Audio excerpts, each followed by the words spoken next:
Mount & Blade 2 Bannerlord promised epic battles and endless stories, but for a brief moment in time, there was almost something different, something bigger, something that would take it to the mainstream. That was esports. But alas, it didn't work. And to find out why, we had to take a ride back in history to one of the most interesting yet kind of failed esports experiments within medieval gaming. Bannerlord multiplayer launched in 2020 within its early access, and within that they added in a couple of extra modes. You see, Mount & Blade 2 was trying to follow on from something that happened back in Warband, which was the start of competitive gaming, but people really wanted to see the push within the second game, and in fact it's kind of like a long lost part of this franchise. Tailworlds, obviously, the developers saw something within it as well, because when Bannerlord came out, they released Captain Mode and Skirmish Mode. Both of these are new, proper, solidified game modes just for the competitive side of Mount & Blade. There was clear ambitions for a more structured multiplayer, and even some early tournaments were organized, in fact. The much wider focus on flag-based game modes with the Mount & Blade 2 Bannerlord was a clear indication towards a more competitive scene. In fact, in the early versions of the Gamescom trailers for the Captain Mode, you can see in the top left actually timers and point systems within the game itself. And as Mount & Blade as a franchise had never really focused on the more competitive side, it was actually quite special and forming up to be a different side to the title. But where did this come from, you might be asking? I've never heard of Mount & Blade esports, surely it just doesn't exist. Well, my dear traveler, you would be oh so wrong. Let me take you back to 2016 to when Bladecast TV started to come into the limelight. On the 1st of March 2016, the first broadcast on Bladecast TV came out. France versus Turkey, the semi-finals. It was an interesting video that actually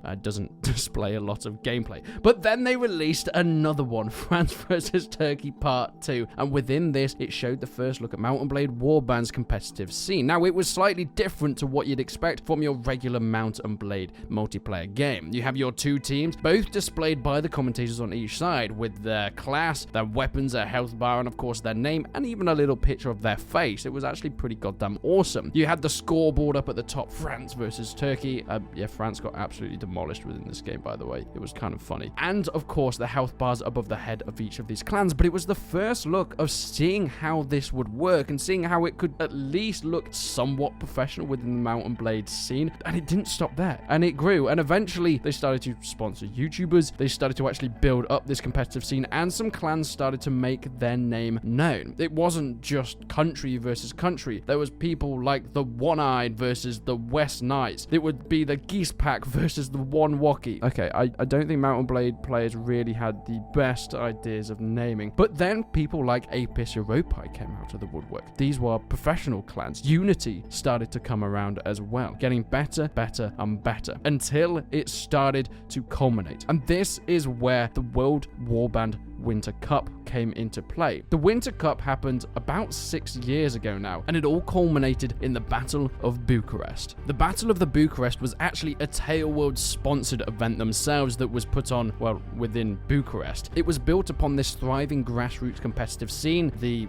Nations Cup and things like that were able to create. There was legendary clans like the Castellians, Unity, Apis Europae as well, all within these skilled formats. Now you'd have mostly a bulk of infantry, you'd have a cavalryman, and of course an archer as well on your team with these very set rules. And in 2017, the Battle of Bucharest came about. It was so professionally done, flying the best players out to Bucharest as well. It was actually goddamn incredible. I mean, look at the battle stations that they had out with a huge prize pool as well, everybody with trophies. You had your individual dueling competitive championships. You also had the team tournaments as well, which were possibly the most hype. Not only did you have people like the Castellians come out of it as great victors within this, but also so many other individuals started to shine. Our glorious leader, Gibby, amazing dueling championships, and Peter, who I think was eventually the winner. They were all incredibly fun to watch, and these duels were so interesting. You see, because Mount & Blade had never really delved into this competitive scene, and it dabbled here and there, but really in terms of like a full-scale tournament, Battle of Bucharest was the first time that it had full backing from Tailworlds themselves. You see, having the these multiple screens and this really well put together tournament in a specific place with a specific name being live streamed across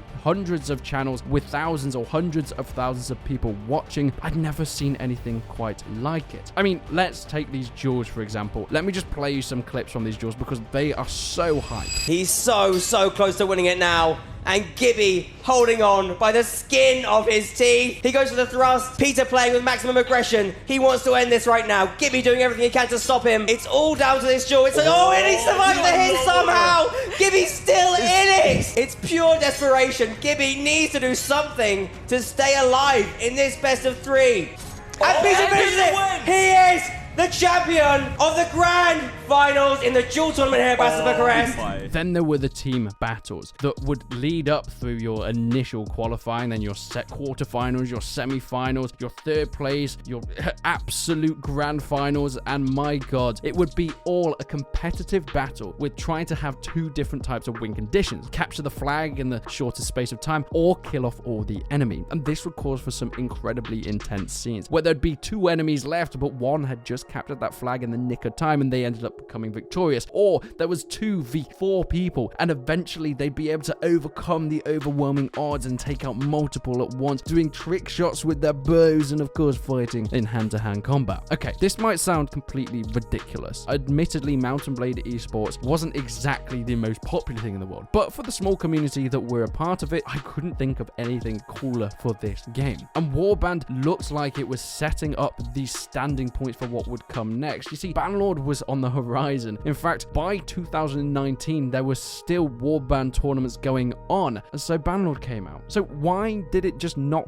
reach the same audience? Why did the competitive scene not come about? Because even back in 2017, I interviewed Gibby, who came 2nd place within the tournament. And he said Warband esports is pretty much done, but there is a lot of plans and a lot of hype for Bannerlord esports. And even considering the fact that Tailwars themselves were setting up esports for the game, why did they not push it in Bannerlord? We already know that a skirmish mode and a captain mode were put within Bannerlord within its early access release on day 1. So they obviously put the infrastructure and the plans to do it. Unfortunately, the multiplayer for Bannerlord just really was not there. So many buggy moments, complete desync issues that still plague the game to this day. Server desync, poor netcode, crashes. The technical instability of Bannerlord and its multiplayer is one of the most disappointing things about this game. I mean, even now, Tailworlds hosts, I think, a monthly event where they try and create the biggest Bannerlord battle possible within multiplayer. It crashes every time they do it. I try and join all the time. Sometimes you just can't join servers, and when you do, it will crash. The whole server will go down. It won't just be client-side stuff. In fact, the whole Mountain Blade multiplayer scene is in tatters because every time you try and get more than 200 players on a server, it just throws up onto the spectators. It is not a pretty sight. And this was the same at launch. In fact, it was even worse. Tailworlds had this focus for the single player, and that was always going to be the case. Mountain Blade 2 Bannerlord is going to be a single player focused game for the rest of eternity and rest of time, and I think this franchise will stay that way. But because of it, and a lot of the questions whether they released Bannerlord too early, the single player wasn't even in a fantastic state on launch. It was a bit of a mess, let alone the multiplayer. So they just didn't have the time, they didn't have the resources, and really what was supposed to be an esports heavy centric game for the multiplayer, at least having a good portion of it, it never came into fruition. Tailworlds shifted their focus post-launch definitely to the single player side, and now of course the modding, and I think overall for the game it was the smart idea. Mountain Blade is a fantastic sandbox because of its huge single player, and the multiplayer has always been like a nice little extra addition. Whilst communities and clans have always found their way, and even now there are a lot of modded battles and other big events going on with up to 500 versus 500 players on the field at once, it's still just not there yet. Tailworlds still just haven't quite put the time and effort into it because they've had their resources split, and because of this, well, the competitive side just didn't make it to Bannerlord. The community is still there. There are still some captain mode tournaments and skirmish events. In fact, I've played some of them where you have group fighting events of maybe 30 players on each side fighting in an arena. I'm not even talking about these huge battles or sieges, but just in a sand arena, and they are still pretty fun, but there is no like big tournaments, there's no prize pools, and there's no no encouragement for people to take this more than just a